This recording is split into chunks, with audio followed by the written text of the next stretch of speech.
Hey guys, what's up? My name is Cody.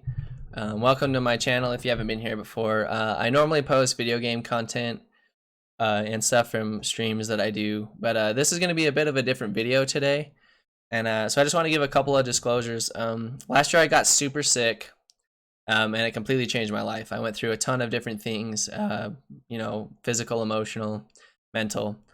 And I just wanted to share those with you. So this is a video for people who might be struggling with any sort of like mental illness or depression or just feel like lost in life. And I'm really hoping that me sharing my story with you will benefit you in some way. So I just quickly wanted to make some side notes. There's a ton of points here. So I have like a little cheat sheet for me here. So if you see me looking there, it's just there's too many things for me to remember. It'd take too long to memorize, so I'm sorry about that. Second thing is going to be that I have a mustache, which is super unusual, but I have one because I'm making my boss upset because he doesn't like facial hair, and we like to mess with each other, so that's kind of fun. And then the third thing was that this is probably going to be a pretty long video, and I'm not going to hold back on any of the details. So because I really want you guys to know like where I was from mentally, and there's going to be no sugarcoating it. So first, I thought I'd give you guys a bit of a background about me. So I grew up in Wyoming. I have a very large and supporting family. We just love each other, and I was very blessed with that. I feel like we were kind of like a lower middle class family, maybe even lower class. As far as income went, we did struggle with money, and money was a constant issue in my family. And because of that, I decided to put myself through college. I wanted to have a chance for a better life, and like at high school, and that was kind of what they preach. If you want to make more money, go to college. And because I put myself through college, I kind of ended up having a poor diet, and that's my fault too, not doing my research. And diet's super important, which is going to be one of the basis of this video. So I wanted to get to that. But I also love to learn. That's something that I absolutely love to do. So I was super excited for college, and that I'm a very sociable person. I've had an easy time my whole life making friends. I've always had a ton of friends. And so that's kind of a bit of some background about me. So moving away from college a bit, I did graduate from college. It took me about 6 years.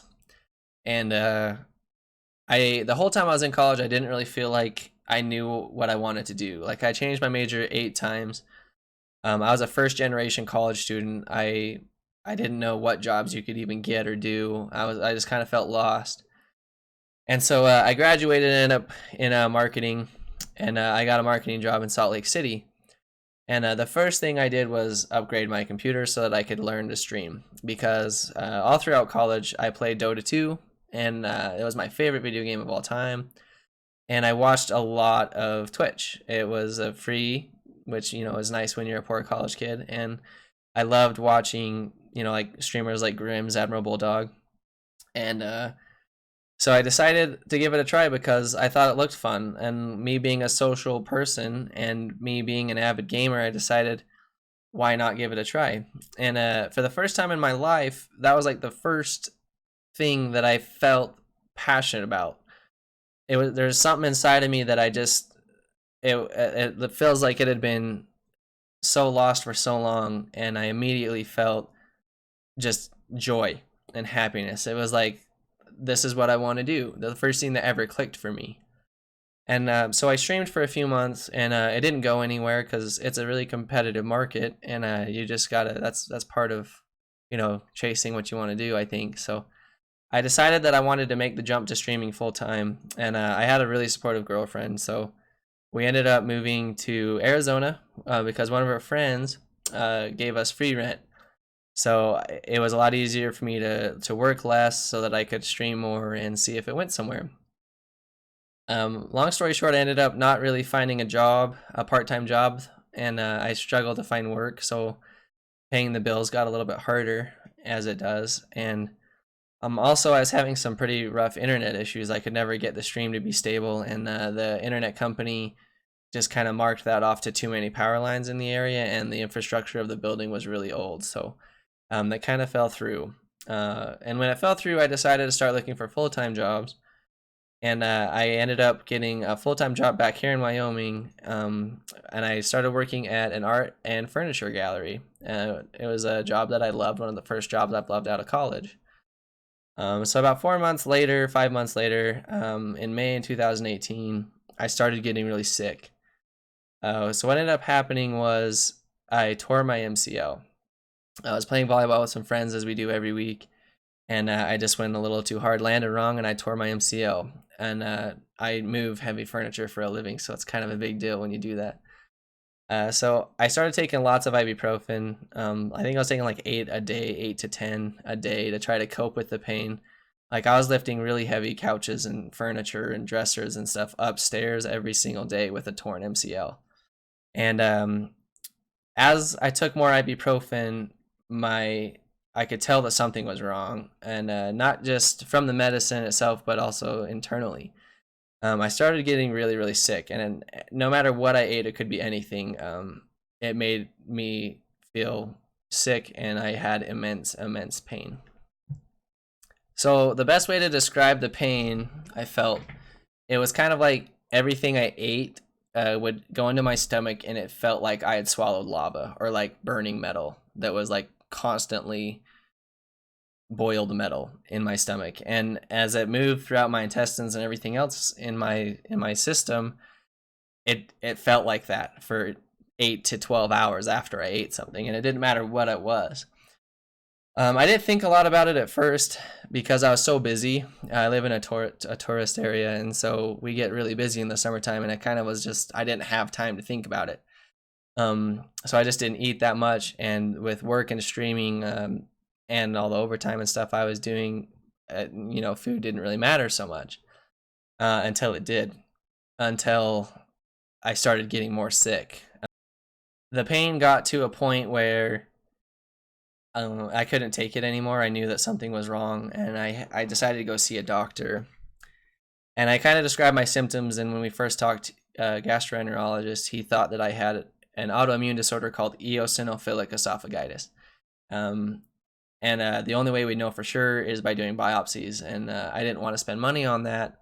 I just kind of wanted an answer to why I was hurting, so that I could, move on with my life. I didn't think anything was seriously wrong.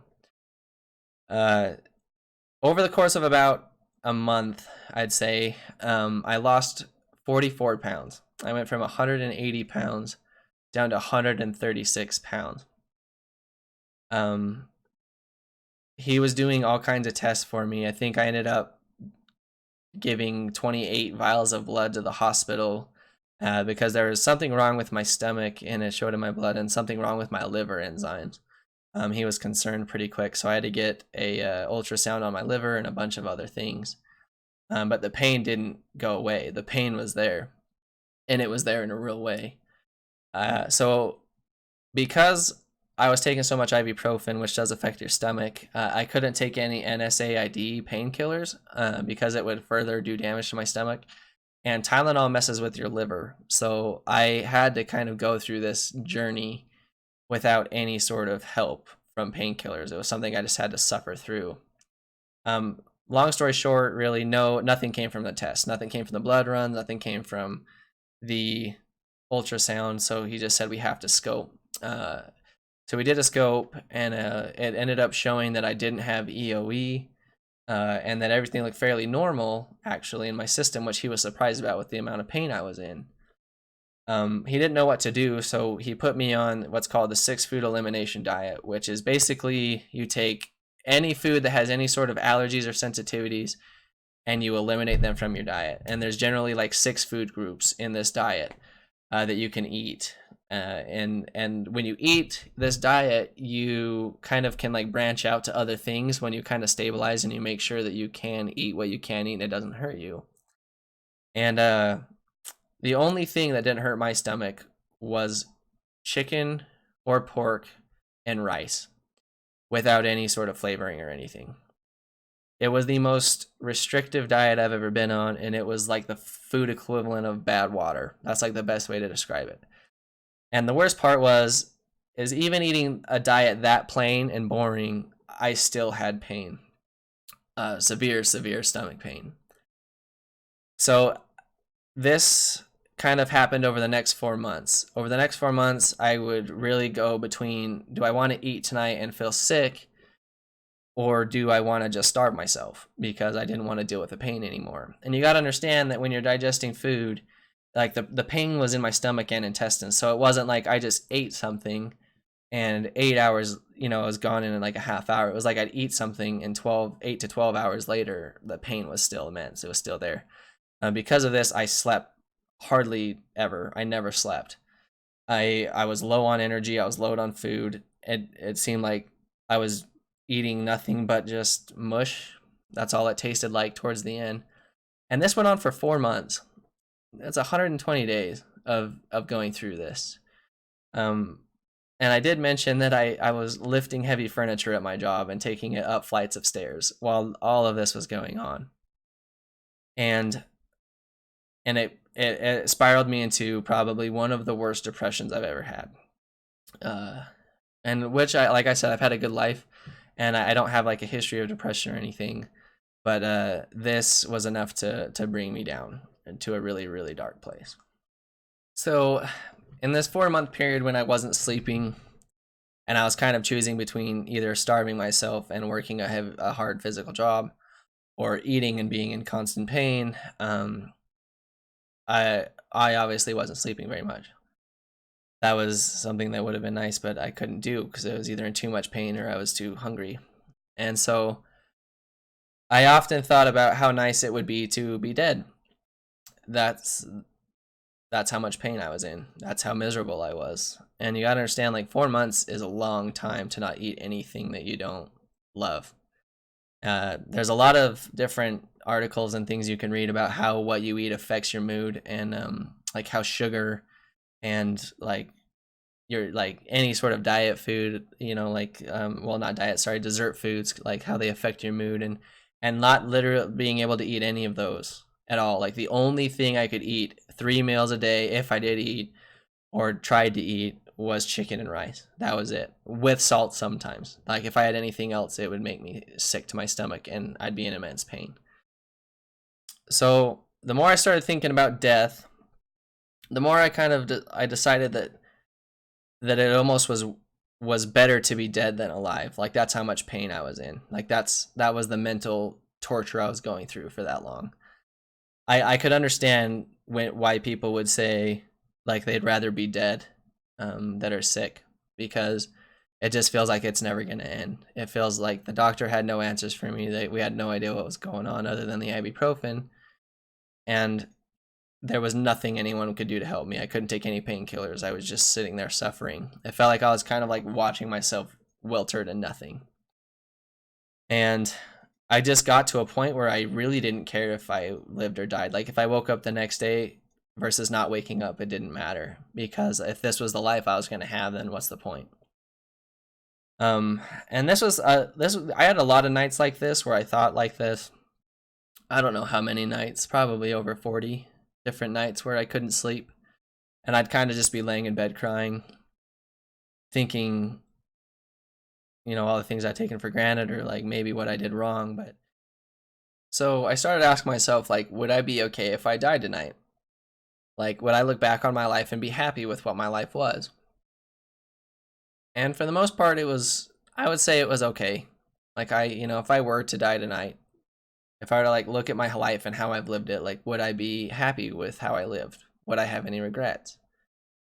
And when you start to do that, pretty consistently throughout the night, you kind of start to pick and choose things that, you might do differently. And that really helped my mindset. It kind of pointed out to me the problems that I had within myself. And not only that, but that I think the biggest takeaway from my life, like I feel like I had a fairly successful life, like putting myself through college. Like I had some pretty good jobs. I have a great family and great support systems. Overall, there's not a lot to be upset about.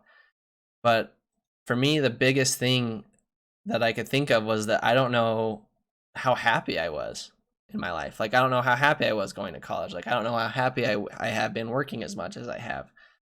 And I started to wonder, like, if I was doing this for me, if I was doing it for other people. And I kind of started thinking about death in a sense of how many humans have been on the planet Earth. You know, when you think about, if you watch, you know, videos on it, there's some evidence that shows that humans with the brain capacity the same as ours, Homo sapiens sapiens, have been on the planet for 20,000 years. And of those 20,000 years, you can only imagine how many billions of people have died, and how many of those people we know their names. And there's not many of them. I can think of like maybe 100 people that, you know, in history that have made a difference. And I kind of started thinking, like, most of us aren't going to be Elon Musk or Benjamin Franklin. We're just not going to be. Most of us are going to live and die and with our families. And in the end, when it comes down to that, you choose your life.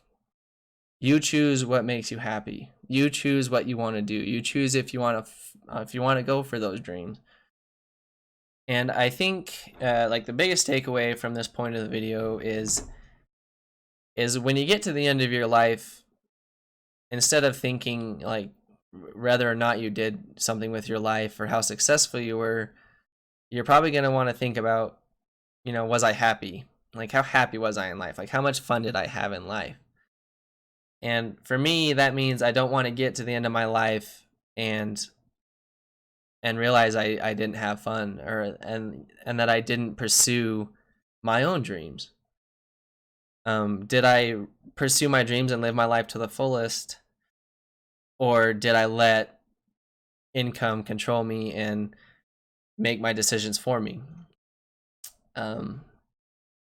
And most importantly, that you need to stop caring about what other people think about you.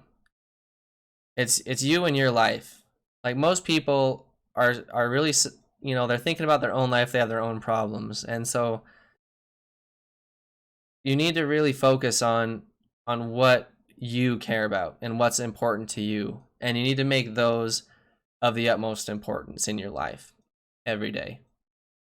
And for me, that's my family, that's the people I love and care about, and kind of on point with the whole idea that none of what we're doing is really going to matter. Like, we're not going to be the Elon Musks or the Benjamin Franklins. It shows great value when someone cares about you enough to make you a part of their life, and they go out of their way to take care of you, to love you, and honestly want the best for you, to pursue your dreams, or, you know, help you out with your goals. You know, like, if life doesn't really matter, if we aren't going to be these famous people at the end of our lives, then I think it shows a lot saying that the people in your life who do go out of their way to care are of the utmost importance part of your life. Like, they're the most important beings in your life. And what's kind of cool about this whole thing, and what I'm getting at, is that if you're not happy with your life, like if you're really not happy with your life, I would make a plan. This is kind of what I did. I made a plan. So I wasn't really happy with my college. Like, I wasn't happy working. I wasn't happy making money for other people or more money. And I decided that for me right now, streaming is the most important thing to me, next to like my family. It's of my important values. And even if it doesn't go anywhere, like, I just love to do it, and I'm not going to worry about how much money I make. Like, I do believe that you should be a self-sustaining human.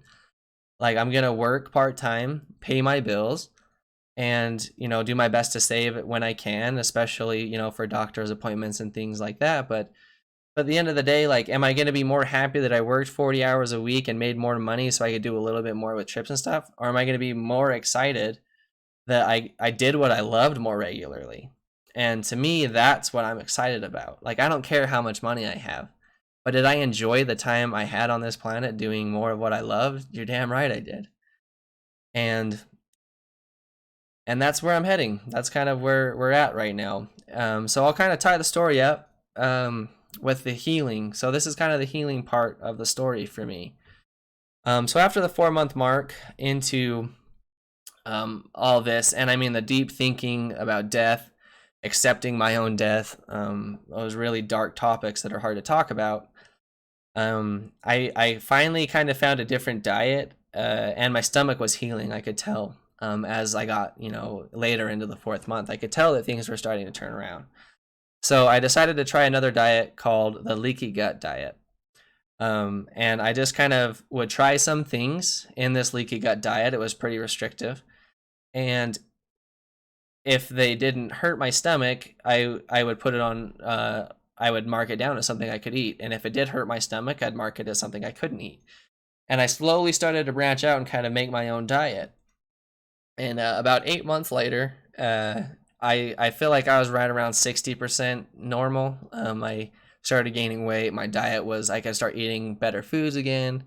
My mood drastically changed again. I went from being exhausted and tired and sick and sad and hurting to hurting sometimes, but overall, happier. It took a full about 14 to 15 months before I recovered from this whole experience. As it stands now, I am 175 pounds. I couldn't be happier about that. And I'm living a life or preparing to live a life that I'm excited to do. And for me, my plan revolved around getting myself out of debt and moving to a place that's more affordable so I can pursue those dreams or do what I love every day. And so I'm happy to announce this as like an update for the channel that I haven't streamed in 9 months or so. And over this 9 months, I've been working super, super hard. I started out with 2 jobs, and then I kind of went down to my 1 job because it's season again. And I was working 6 days a week for a lot of the summer doing random oddball jobs to pay off my debt so I could get that financial constraint off my shoulders. And here in about 2 months, I'm going to be moving up to a more affordable place in Montana with my amazing girlfriend, and who is very supportive of me and my dreams and goals. And I'm going to work part-time, stream full-time, and even if nothing comes from it, I'm excited to be happy. I'm excited to do what I love every day. And after a few years, if it doesn't work out, and who knows where I'll be in 5 years, my life might change. I might want a job. That's what's cool about life is, it's always changing. You're always evolving. You're not going to be the same person today as you are in 5 years. So I hope that anyone who's going through any sort of depression or hardship in their life, I'd recommend not getting really sick and losing a ton of weight first, but I would maybe take a look at your life and your death and think about, if you were to die tomorrow, would you be happy with how you lived? And if not, I'd find things that give you value, and I'd start trying to make a plan and a life that revolve around those values.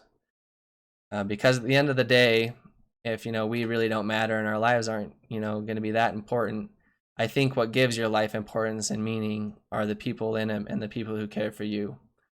And not only being supportive of them, but trying to make sure that you can do for you or for them what they do for you, and to not take those relationships for granted, because in a world where it can be so competitive and just awful sometimes, you don't want to let go of the people that care about you, because that is the most important thing you can find. So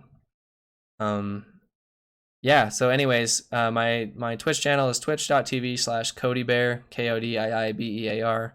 In about 2 or 3 months, I will be streaming. If you want to come and talk to me about any of your issues, or with like related to diet or mental health, depression, whatever it is, don't be afraid to come talk to me. I am a super friendly guy, and I totally understand. Trust me, after what I went through, I understand.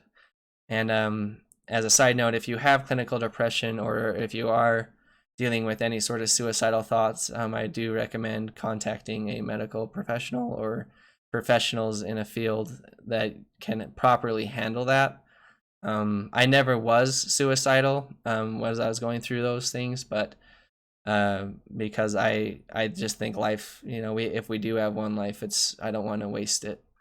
And so take care of yourself, really make sure that you get the help you need if you are suffering from any sort of severe suicidal thoughts. But on a happy note, I'm excited to see you guys out there. I'm excited to announce that my health's back. That's kind of where I've been for the last year and a half or so. And I'm excited to push forward with my new future. And I hope that you guys are going to be a part of it. So thank you so much for watching, and I really hope you guys learned something or had some sort of important takeaway from this and from my experience. So thanks, you guys. Love you guys, and have a good night.